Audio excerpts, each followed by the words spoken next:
드디어 마지막이다. 여러분의 속마음이 분주합니다. 그래서 빨리 바로 시작하겠습니다. 안녕하세요. 3학년 이청준입니다. 저는 지난주에 작년에 있었던 이태원 참사 간담회를 다녀왔습니다. 다른 분들과 함께 별가족분들의 목소리를 마음에 담고 왔습니다. 그분들의 목소리는 매우 떨렸고 그 안에는 슬픔, 분노, 허탈, 후회 등 그분들을 끊임없이 괴롭게 만드는 것들이 담겨 있었습니다. 그리고 그 원인은 국가가 국민의 생명을 외면했기 때문이었습니다. 국가는 많은 역할이 있습니다. 너무나도 많은 일을 하죠. 그러나 그 모든 것들보다 중요한 것은 국민의 안전입니다. 국민의 생명을 보호하는 것이 다른 그 어떤 역할이나 의무보다 우선됩니다. 가장 기본적이고 최우선적인 국가의 존재, 의미입니다. 그러나 국가가 그 의무를 외면했다는 것, 그것이 그분들의 목소리였습니다. 가장 기본적인 것조차 보장받지 못하고 국가에게 버림받은 분들이 우리에게 전하고 싶은 말씀 중 하나는 다름 아니라 사랑한다고 말하라는 것이었습니다.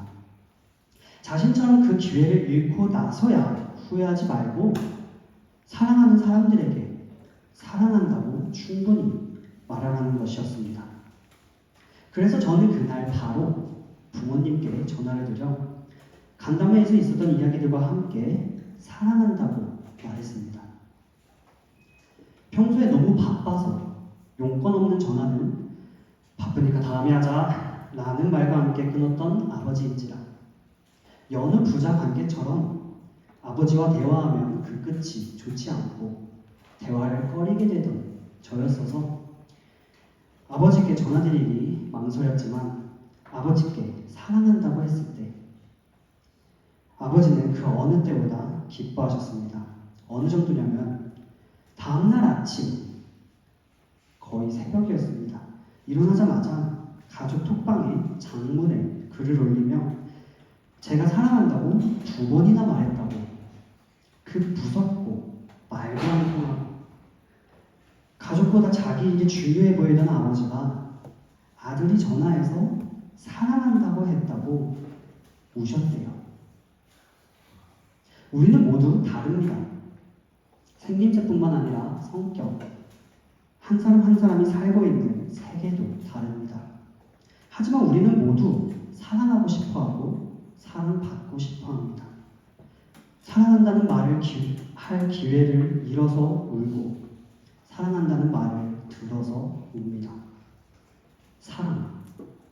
사랑이 뭘까요? 저는 사랑이라는 이 2글자가 상황이나 관계에 따라 다른 너무 많은 의미를 가지고 있다고 생각합니다.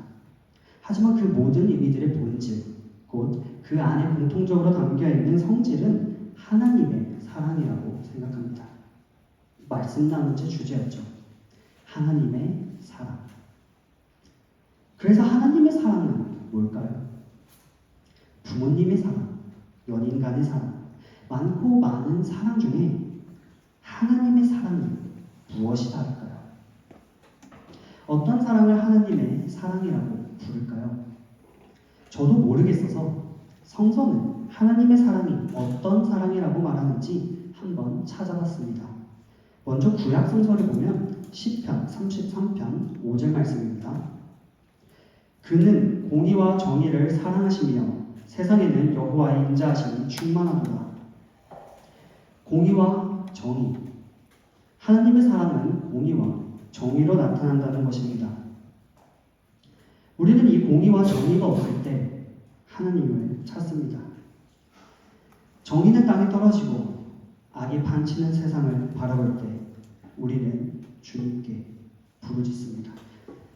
주님, 세상이 너무 악합니다.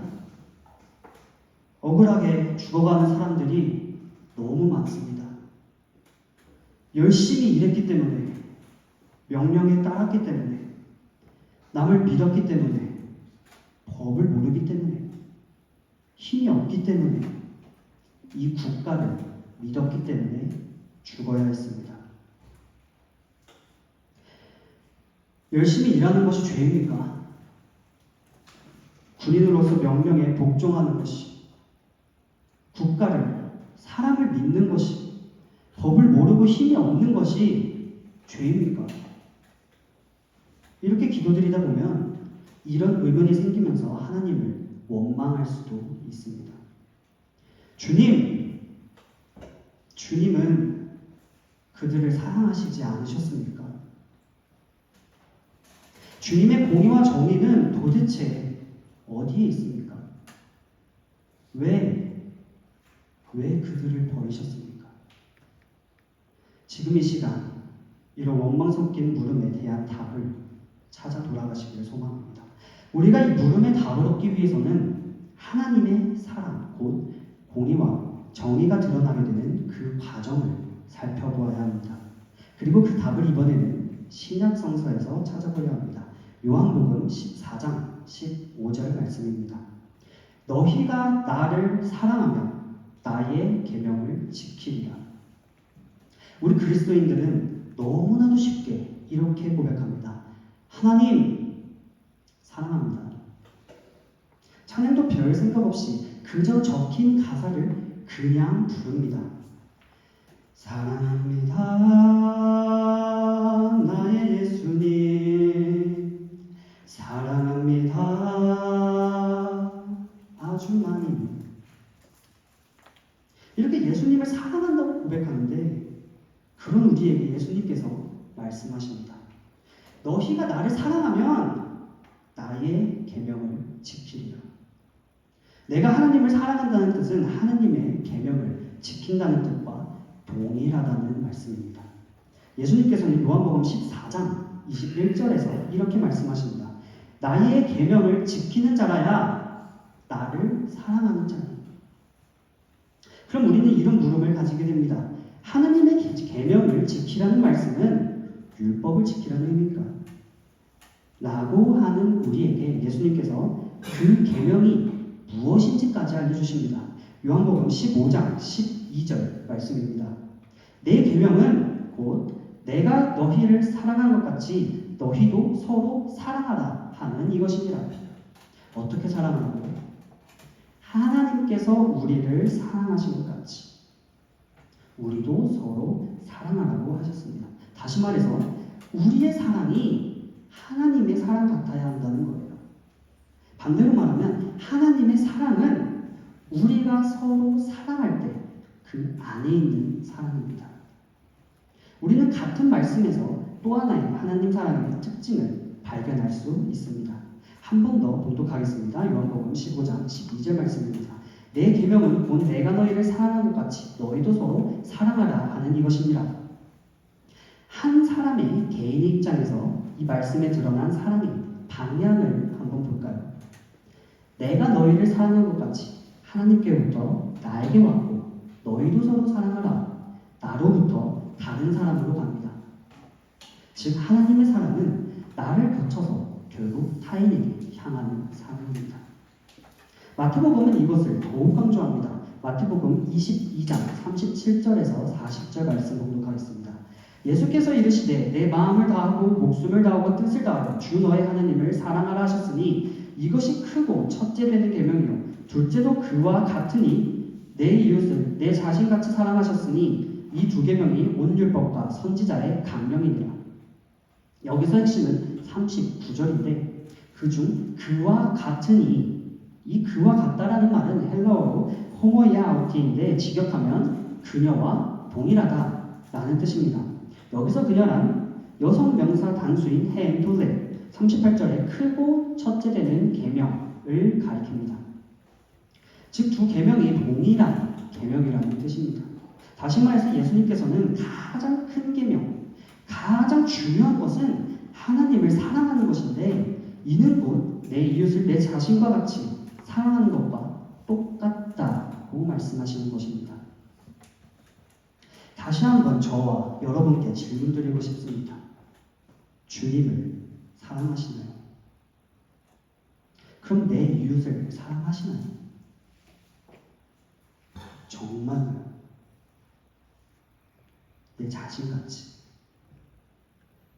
내 가족, 나랑 친한 사람, 나에게 중요한 사람, 나랑 자주 얼굴을 보는 사람들 말고, 물론 그 사람들은 당연히 포함되지만 예수님께서 말씀하신 내 이웃이 그 사람들만을 이야기하는 게 아니라는 것쯤은 다들 알잖아요.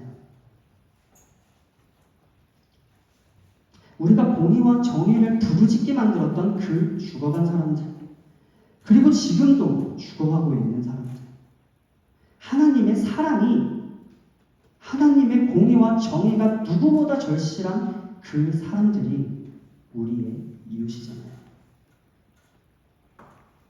하나님의 사랑은 우리를 통해 우리 이웃에게 전해집니다. 하나님의 공의와 정의는 우리를 통해 실현됩니다. 하나님을 사랑한다는 말은 우리의 이웃을 사랑한다는 말이고, 우리의 이웃을 사랑한다는 말은 그냥 말뿐만이 아니라 그들에게 관심을 가지고 보호하고 함께 연대하여 하나님 안에서 한 가족이 되는 것입니다.